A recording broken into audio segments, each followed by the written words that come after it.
Over the past week, the first week of the Trump administration, his behavior has been bizarre in a number of different ways. The things that he chooses to focus on, he went in front of the CIA and started talking endlessly about crowd sizes. He's interviewed by David Muir, and as they're leaving, he brings them over to look at pictures. He apparently called up the Parks Department of D.C. to get them to release photos that make it look bigger. Bizarre behavior, and more information is being leaked out of the Trump administration from aides who are saying that they're very worried about his mental state, that he seems to operate much like a child. You need to coddle him, keep bad information from getting to him. And so that's the information that we're sort of perceiving ourselves and getting from some aides.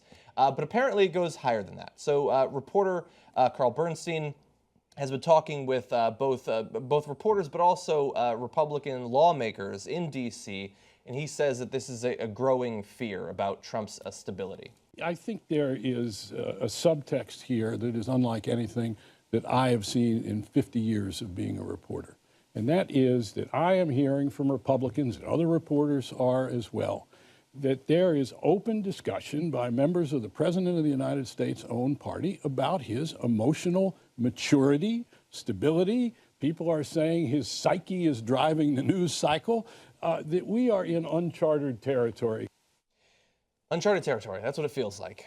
And yeah, I mean, look, we had how many conversations about temperament during the primary and then during the general election, and that turned out to be pretty important. This is a guy who is willing to spend the first couple of days of his administration talking about crowd size and fighting against the objective reality that his crowds were small, dominated overwhelmingly by past Republican and Democratic presidents, and far overwhelmed by the Women's March. But he refuses to accept those small facts when he could accept them and reach out to people and really shift, I think, a lot of people's views of him. But he chooses not to do that because he is a small person who gets angry when people mock him.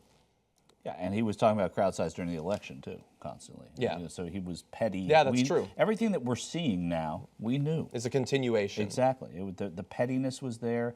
The lying was there. The extreme positions were there. And everybody said, oh, when he gets there, he won't do it. Oh, we won't. Yeah.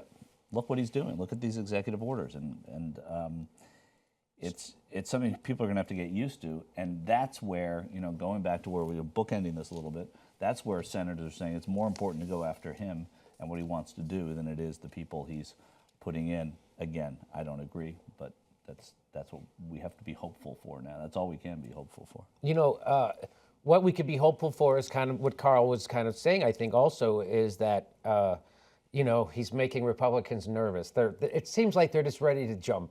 Yeah. Some of them, I'm sure some of them aren't. Mm-hmm. Because of gerrymandering, it makes it harder for them to jump in the Congress, right?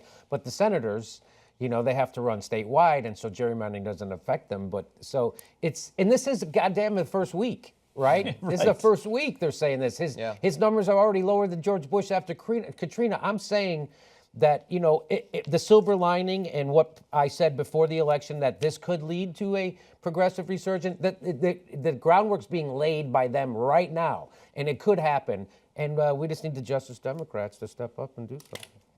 Come on, Justice Democrats, do it. Come on, Democrats, do something. There are no Justice Democrats there yet, so let the Democrats that are there do it. Yeah, and so as I've been watching this, obviously, I'm worried about his temperament too and what it could potentially mean. And again, I'll be attacked as saying, you're going too far, you're exaggerating. But again, based on the official procedures that have been described by the military, this is a guy who still, if he wanted to, if he decided to launch a nuclear attack, there are no official things that can stop him from doing that. It might be, and I hope, that the military has some sort of secret precautions against these sort of things. And if you're in the military, feel free to develop those if they don't presently exist. But that's just the worst case scenario. This guy can unilaterally do so much harm, and he can do it as a result of his personal vendettas about slights, either real or perceived. We are now living, basically, at the whim of a child emperor. And that's a scary place to be in a country with as many weapons as we have.